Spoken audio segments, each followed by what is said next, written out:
Okay, Shalom. First and foremost, I want to begin by giving all honor, all glory, and praises to Yahweh, Ba'ashem, Yahushai, Ba'ashem, Rakakwadash. Double honors to the elders and apostles of Great Millstone. And Shalom to your brothers that are laboring and pushing this word in truth and sincerity and with charity. I'm the brother Abraham from the camp here in GMS Chicago, coming back at you with another lesson. This video is I just seen this new show on Netflix. It's called Zero Day. Okay, which I recommend to watch. Pretty good. I just seen the first episode, and with the hot topic going on around uh, of the doomsday prophets, right? Because that's exactly what we are. We prophesy of the day of doom, all right, which is pretty much Judgment Day. Okay, and in this TV show, um, you have a cyber attack which causes a lot of transportation disruptions and accidents. Um, so you have planes that that lost. Obviously, there were cyber attack trains, subways, all these things um, that killed lots of people. All right, and then you had a previous movie that was called Leave the World Behind, which I'm sure we've all seen. All right, which in these TV shows they tell you what's to come. All right. So even Esau prophesies of it and tells you of it, but they tell you subliminally. All right, in television, movies, TV shows. All right. Now we say it through the Bible. All right, through the scriptures, and we're hated for it. We're mocked because of it. Okay.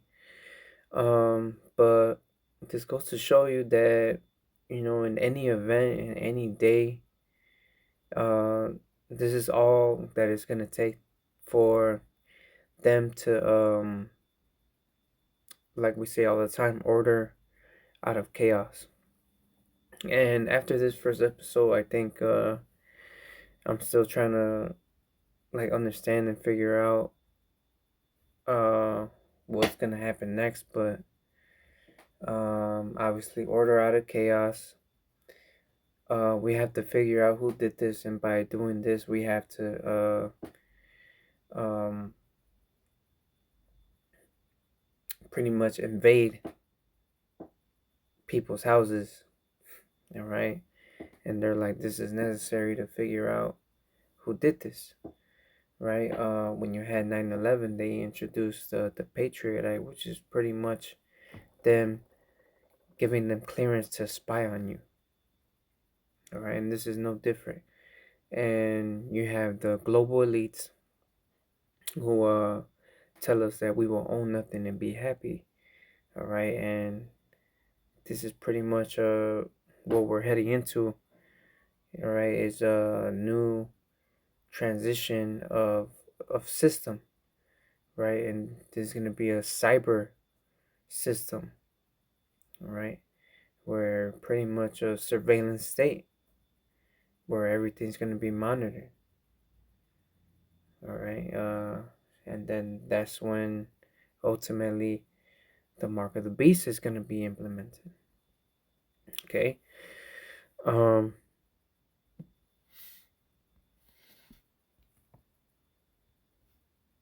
So let's go ahead and start off with Revelations 13.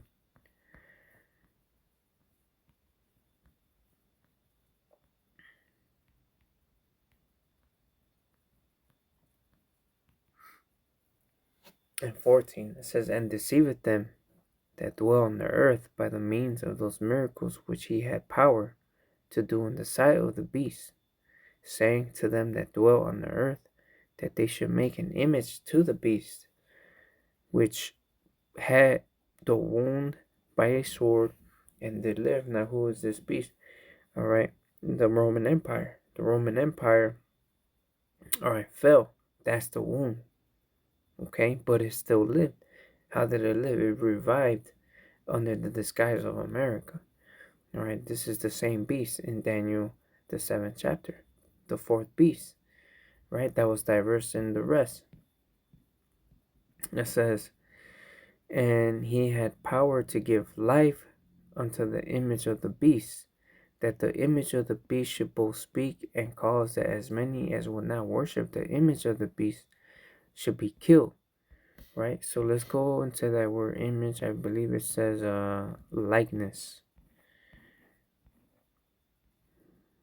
Yeah, a figure or likeness. Alright, so what is this an image of? The same as the Roman Empire, right? Because that's literally what America is. It's an image of the Roman Empire, right? And they're gonna implement this system, all right, this new world order, which if you don't want to be a part of, should be killed. You must die, right? If you refuse to bow down to this image, you should be killed, right? You have in Daniel where Nebuchadnezzar set up a statue that they should all worship when the sound of all these musical instruments start to play, that they should all bow to the statue, right?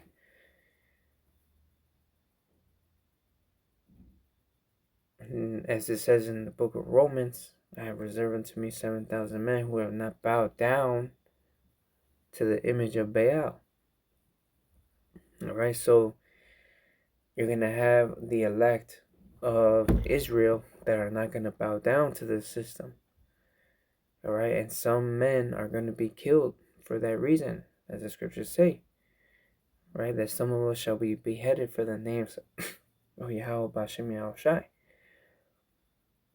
And then there's going to be some of us that shall not taste of death. Alright, it says, and he causes all, both small and great, and rich and poor, free and bond, to receive a mark in their right hand or in their foreheads.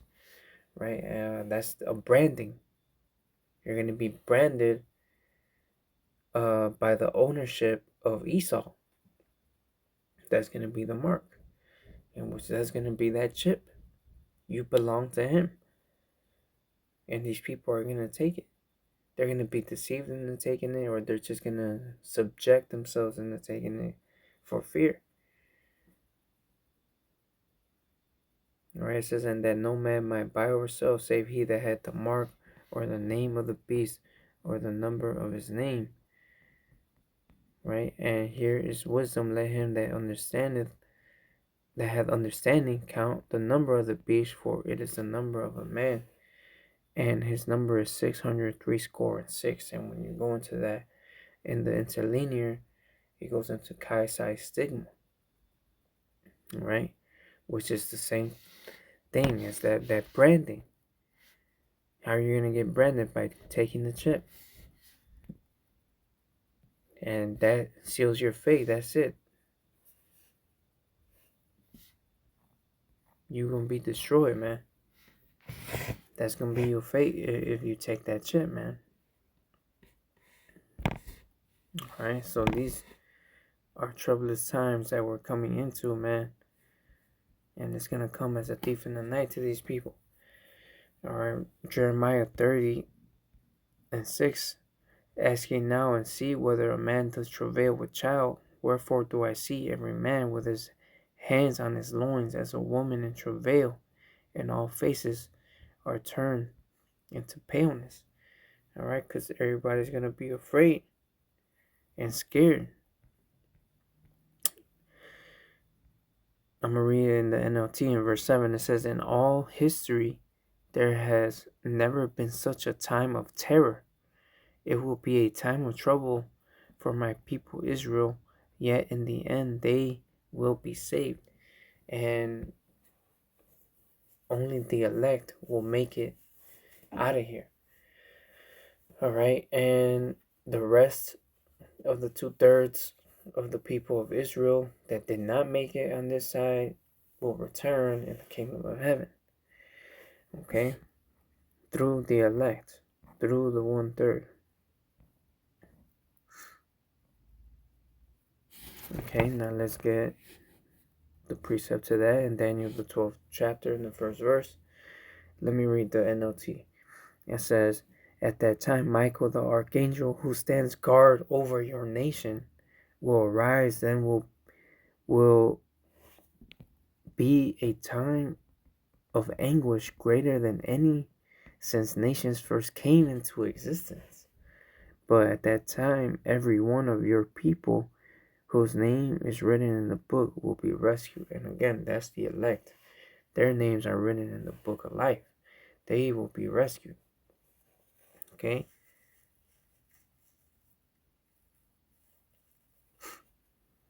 And this is a time that's coming that's going to be like never before. And this is what we're prophesying of, that day of doom, doomsday.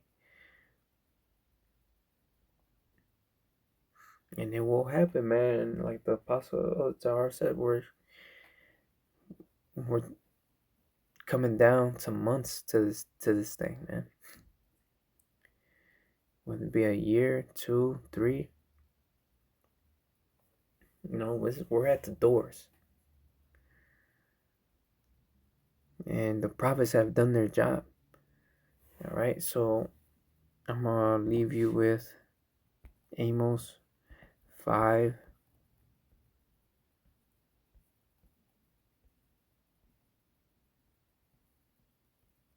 And 13, therefore the prudent shall keep silence in that time, for it is an evil time.